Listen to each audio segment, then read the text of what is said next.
Magandang umaga sa inyo mga taos. Magandang araw. May papakita ko sa inyo. Papakita ko sa inyo. Tingnan nyo.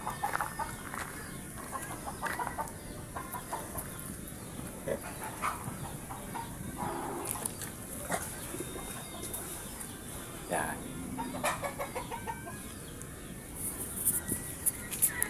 Baboy na puti.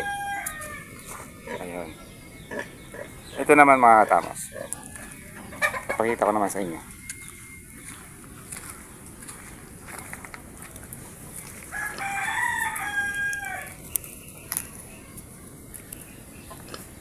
Yan na sila. Ayan. Ayan na dito. Oh. Oink, oink, oink.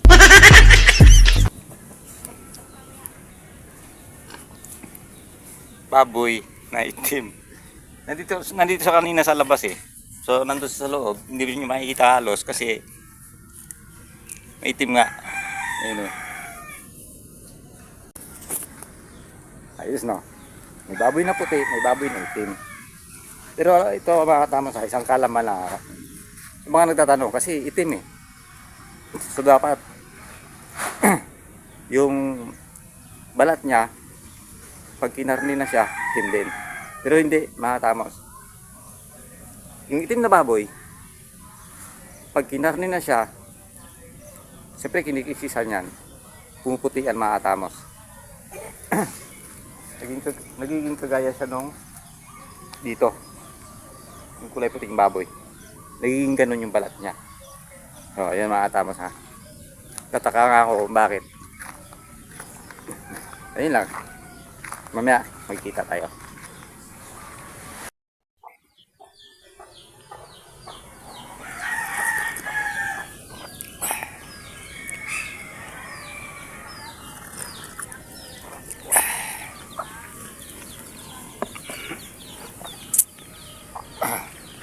Nandito nga pala ako matapos sa lugar nila ni Neneng, sa baryo nila.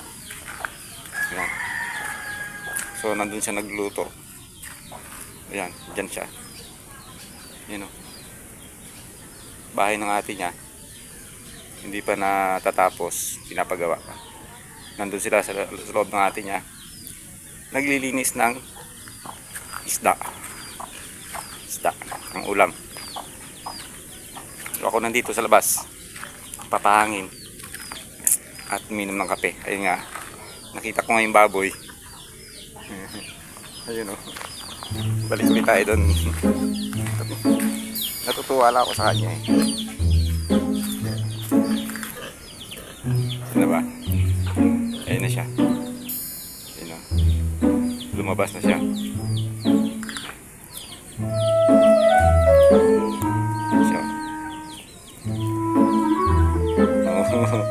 Di ba kulay itim? Magtataka ka, pagdating ng palengke, kulay puti na siya. Ano pala yan, sabi ng may-ari? Yung ate ni Neneng. Yan pala yung tinatawag na Bisaya. Bisayang baboy. Ayan pala siya. Yung kinain natin nung kailan yun doon sa Di Javier. Nung namesta kami. Ayan pala yun. Bisaya. Dati baboy ramo. Hanggang sa medyo na-develop siya ng konti. Naging native na baboy. Ayun tinatawag na Bisaya. Nagde-develop din sila no? Parang Ito-transform na. Ganun. Parang yung Pilipino. Makapag-asawa ng Amerikano, Pili-am. Ganun. Ganun na nangyayari. Oh, ayan na. Wala tayong magawa eh. So, ayun. Basta, ayan na. Lugar nila na yun to.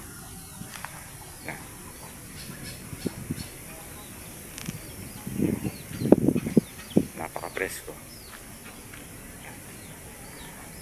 Ayun nga, sabi ko, doon sila neneng sa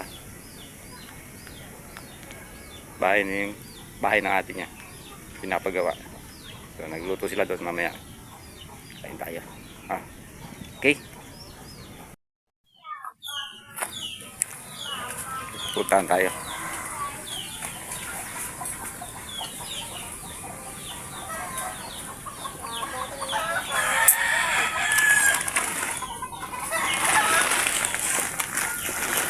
Busy mga tao dito. Busy.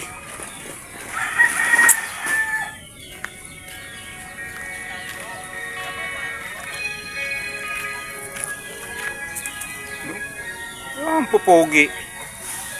Ang pupogi ng mga tao dito. Ang pupogi.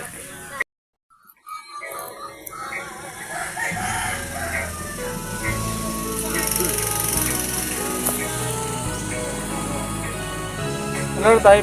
Sileg lang tayo, sileg. Walis tingting mga tamos. Mga pila ka sileg mo maubra tayo sa sangka adlaw. 5. Wah, seperti muka. Sebagai rumah sangat pilok kan lo.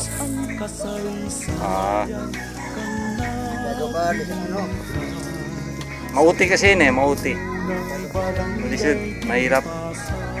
So, nakakagawa siya mga isa o dalawa. Dahil masyadong matrabaho. Oo. Kung gusto mo daw talaga, nakakagawa ka ng isa. Kita mo yan, oh. Halos magkakalating araw na. Yan pala yung nakagawa niya. Hindi pa isa yan, kalahati pa lang yan. So, mamaya hapon, magiging isa na yan, isang tali na. Mahirap pa naman yung mga tanong kasi tatanggalin mo yan sa tawag dito. Yun o. Yun o. Yan. Tatanggalin mo yan dyan. Isa-isa. Bago magiging ganyan na siya. Yan. So, masyado siyang matrabaho. Nakakangawit. Tayo no? Nakakangawit. So, medyo pahinga-pahinga. Relax. Kung wala kang ginagawa, yan, pwede. So hanggang ngayon nandito pa rin tayo kila Nining. Malapit na magtanghali.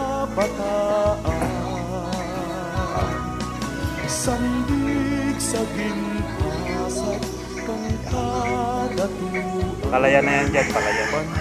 Napakainit kayo. So wala pa tayo tubig. Magtataniman sila dyan pag maulan na yung panahon. Ay mga tama sa ayan yung ginagawa ni tatay na walis tingting. Nakakaisa lang siya sa isang araw kasi nga mahirap din naman trabaho eh. Okay. Mamaya ulit. Mga katamos, dito naman tayo sa kabilang unit. Ayun o. Sinungidi.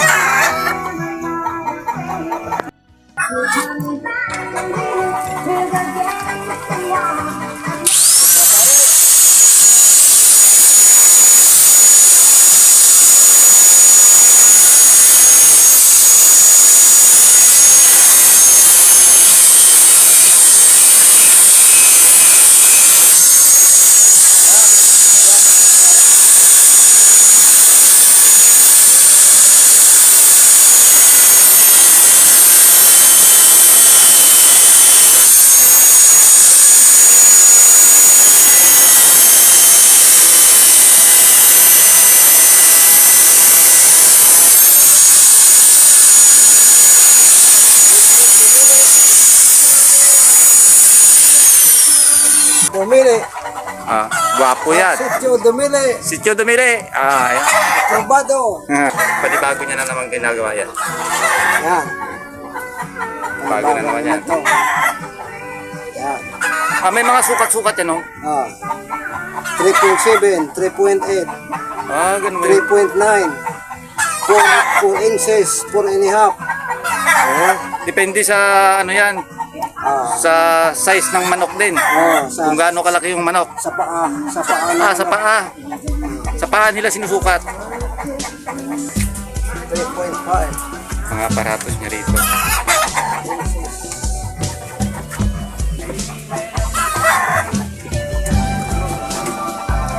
Dami pa yan dito.